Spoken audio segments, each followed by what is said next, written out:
For content warnings and the link to the written version of this chapter, please check the description below. This is the 8th chapter of Serving 1 of a Doughnut from Cakeopia and is titled The Tiny Flame of Rebellion.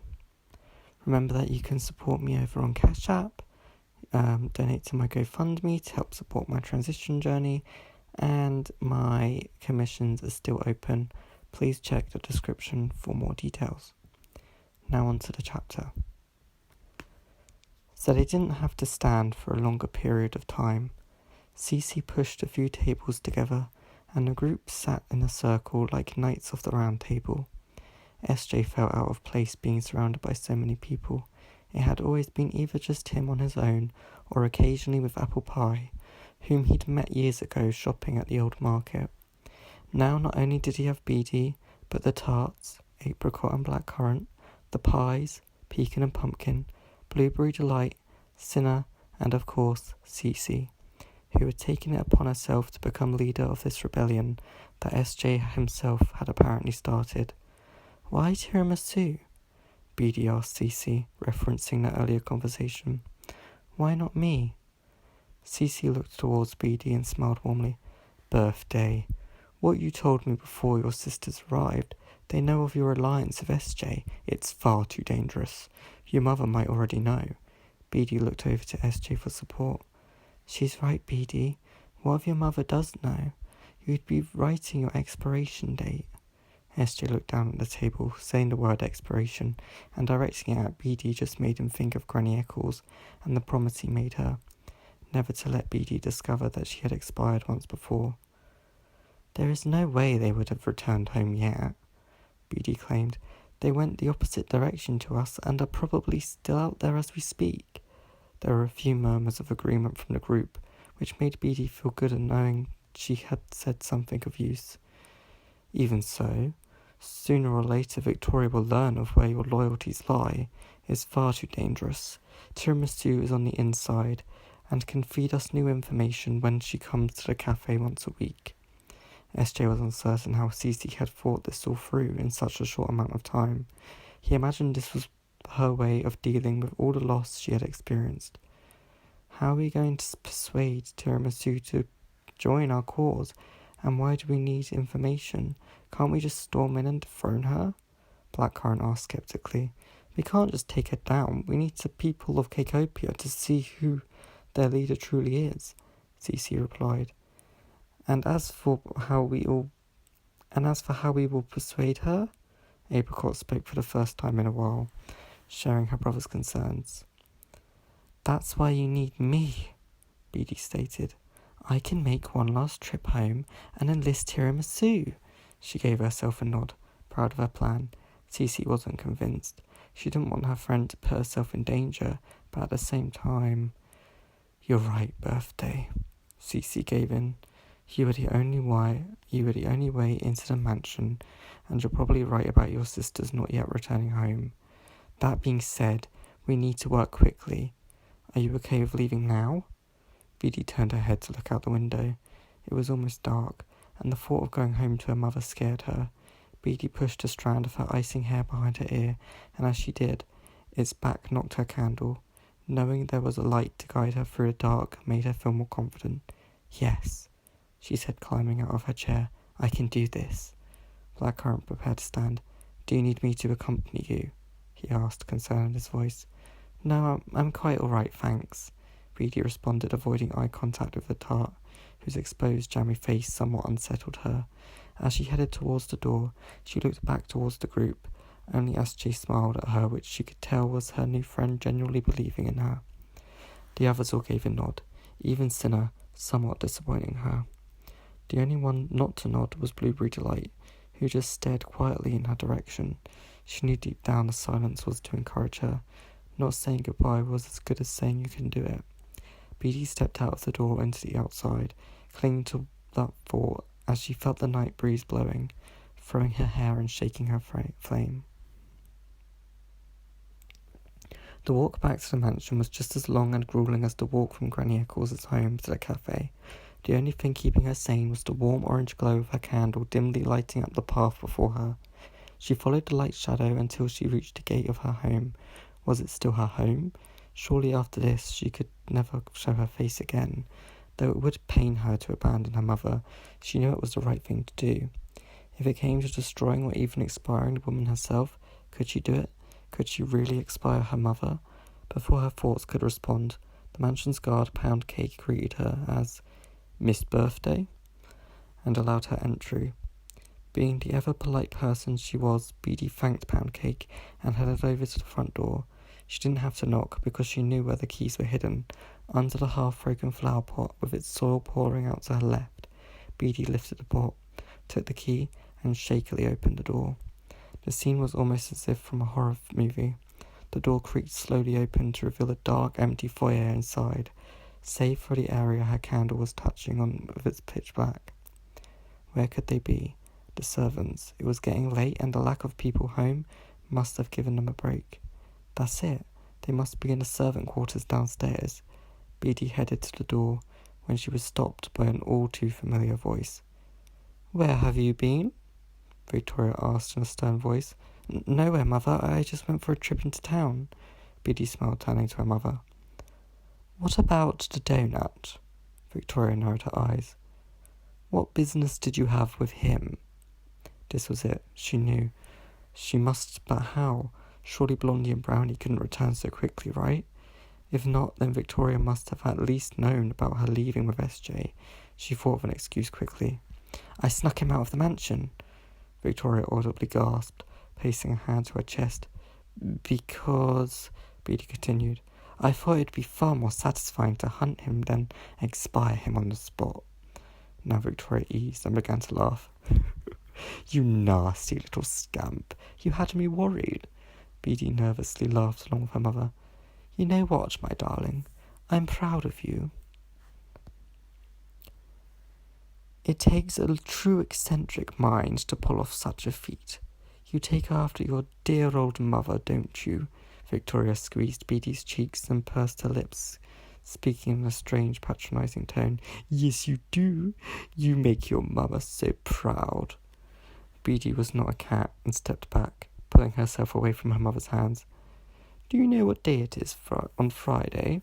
Victoria asked, seemingly out of nowhere. Beedee tried remembering the day. Was it Monday or Tuesday? She couldn't quite remember. She certainly wasn't thinking as far ahead as Friday. "No," she replied honestly. "Oh, you silly girl. It's the second anniversary of when I found you." Beedee couldn't remember the exact day she was found, and she definitely didn't recall having an anniversary last year, but she put those thoughts aside.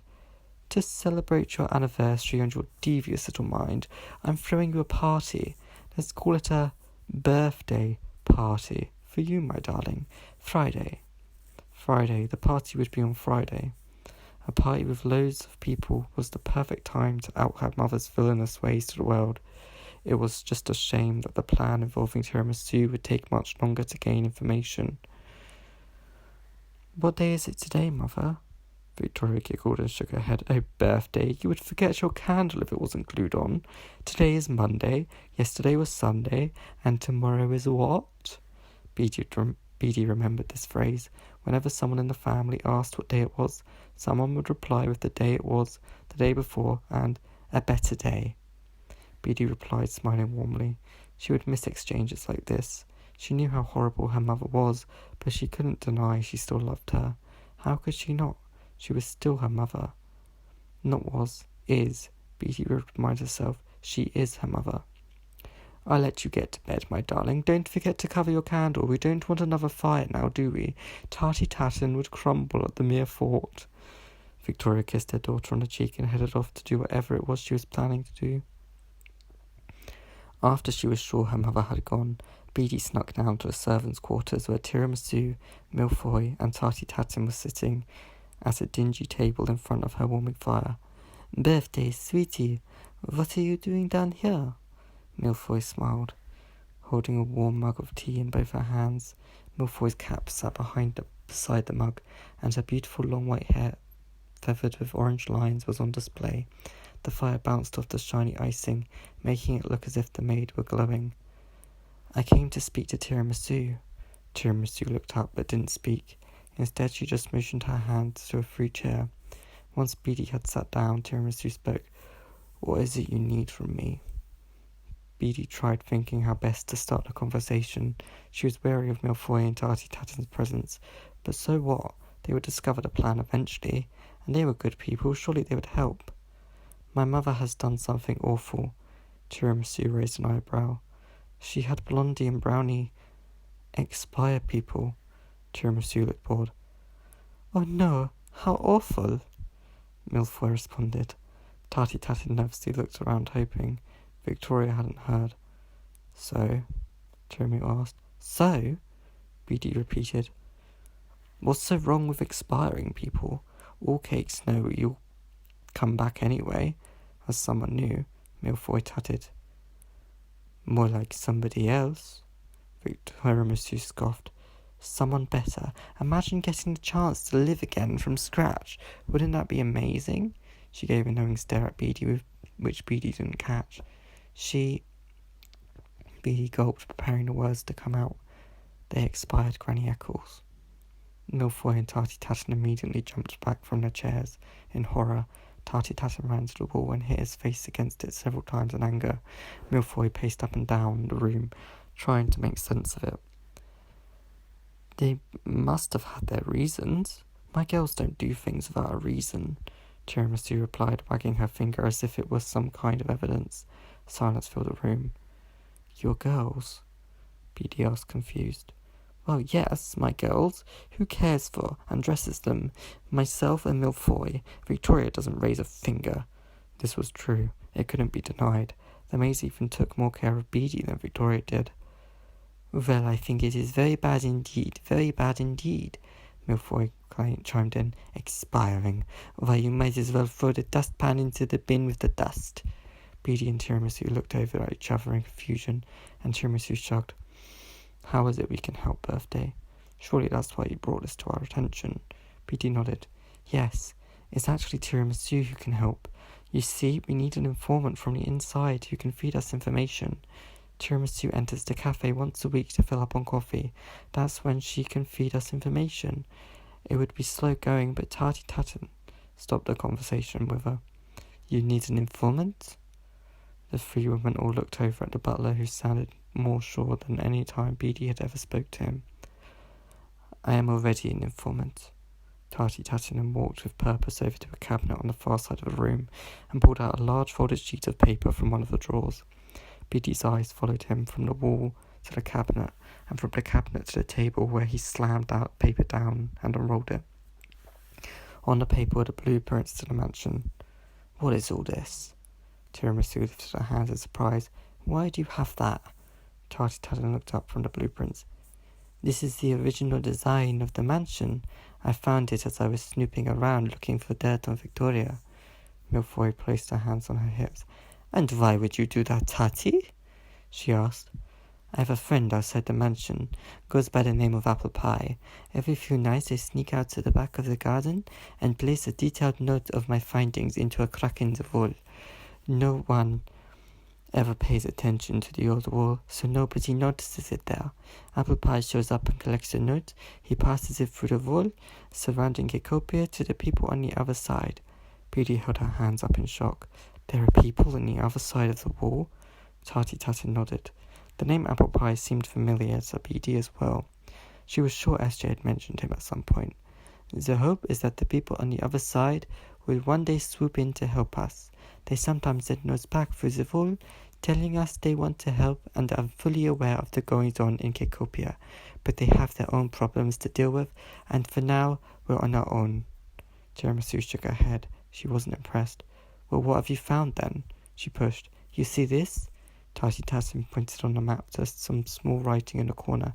"It details how the Cakes forced a group of people called the Breads out of this land just to build this mansion. In fact, they forced them to build it." Beedee had never heard of any Bread people. "If that's true, then they built this house using slaves." Even Tiramisu choked on a thought. "Where are the Breads now?" Beedee asked. "That's the problem. We don't know, but if you could find the Bread and have them confirm the story, then that could get the people to turn on Victoria." Everyone nodded in agreement. I'll tell Cece and the others right away. Blondie and Brownie shouldn't dare to return home without SJ's capture, so I should be okay to make it to my party with my mother none the wiser. That's when I will bring a bread to the party and have them confess what the cakes did to their people. Milfoy looked excited. A party? I heard nothing about this. This is exciting. When is it? She asked, smiling warmly. Friday, Beedee responded. Though you best find that bread quickly, Tiramisu started. You have 4 days. It just turned midnight. Beedee looked over to the clock, which did indeed say 12 in the morning. Can I take this map? Beedee asked Tarty Tatton, who nodded whilst she already began rolling it up. Good luck, birthday, Tiramisu called as Beedee ran up the servants' staircase. After Beedee had snuck back through the hole in the shed, which had not yet been mended, Blondie and Brownie returned and headed to find their mother. They found Victoria in the small lounge, reading some old book. Did you find the doughnut? Victoria asked, not looking up. No, Mother, we're afraid not, but we did discover something. This piqued Victoria's interest, so she placed her book down on the table before her. Well? She asked, wanting to hear it as quickly as possible. Birthday has been working with a doughnut. She aided his escape from the mansion in Granny Eccles. Victoria rolled her eyes, and Brownie and Blondie looked at each other confused. Well, duh. Why do you think I'm throwing her a party on Friday? For fun? Birthday has betrayed the great name of Cake. Victoria rose from her seat. The party is just a ruse to make an example of what happens to people who stand against the Cake name. That will snuff out any tiny flame of rebellion, wretched creatures of people. Victoria walked towards the window, smiling, as she watched a tiny orange glow of Beedee's candle flame run towards the woods. Nobody stabs me in the back and gets away with it. She nodded, turning to her daughters. Expire the doughnut, and anyone else who bears witness, but leave birthday to me. Blondie and Brownie nodded. Nobody messes with Mother, they chanted like soldiers. No, girls. Nobody messes with Victoria. Nobody. She chuckled to herself maniacally. Yesterday was Monday, today is Tuesday, and tomorrow is what? The girls shrugged their shoulders, unsure of the answer. Tomorrow is another day closer to Friday, the day my darling birthday is to be reunited with her old friend, Expiration. With that, all three women laughed evilly like a trio of witches, as Milfoy peeked her head around the doorframe, only to feel a hand on her shoulder. It was Rock Cake. With a push into the lounge, Milfoy sat on the ground before Victoria. Oh, Milfoy. Poor Milfoy. Girls, remember what I told you about no witnesses? I'm going for a bath. Blondie and Brownie stepped closer to Milfoy, and Brownie raised her knife. It was just as well Beedee was now a good distance away from the mansion. She wasn't sure how long she had been running for. Minutes? Hours? It sure felt like hours. It didn't matter. It wasn't important. What was important was finding the breads and taking down Victoria for good. The people of Cakeopia will know exactly who her mother was. A vile, treacherous person in power, controlling every tiny part of the city she ruled over. The more she thought about it, the mansion was Victoria's castle. Victoria was the queen of Cakeopia, which made Beedee a princess. Princess Beedee ran through the woods, the tiny flame of rebellion dancing above her head as she ran and ran, unable to hear the last screams of her old maid Milfoy as she expired in the night. Thank you for watching this video. Make sure to subscribe and like this video to see more videos like this on this channel. On Saturday, I'll be releasing my next classic retelling based off of the nursery rhyme Dr. Foster. On Monday, I will be releasing the first of my Under the Queer Umbrella What Are New Identities I Learned This Week, where I will be featuring 7 identities which I learned over the coming week. This is to fill the gap between the Under the Doughnut from Cakeopia blog entries and videos, because there is usually quite a long gap between them. And next Tuesday, I will be releasing my 9th chapter of A Doughnut from Cakeopia. Thank you for watching. Remember to subscribe. Thank you for supporting this channel, and I will see you on Saturday. Bye.